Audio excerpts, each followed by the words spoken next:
How to switch account on Amazon app. Hello everybody, welcome back to my channel. Today I'll guide you on how you can switch account on Amazon app.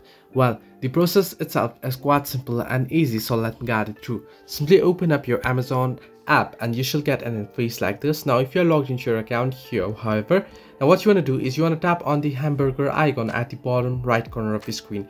At the bottom, well, you can see home option and various other option as well. Simply tap on the bottom right corner icon, the hamburger icon or the three horizontal line icon, and you should get an interface like this. Now what you want to do is you want to scroll all the way down below, and here you can see two different options, settings and customer service. Simply tap on settings option and scroll down, and here you should be able to see the switch accounts option. Simply tap on switch accounts option and it will ask you for another account details. So once here you'll be able to add account. You can simply tap on add account option and you'll be able to add another account, and from next time onwards you'll be able to switch accounts from this particular switch accounts option. So this way you can switch account on Amazon app. Hope this helped you. Do like and subscribe, and do not forget to leave a comment down below if you have any further issues.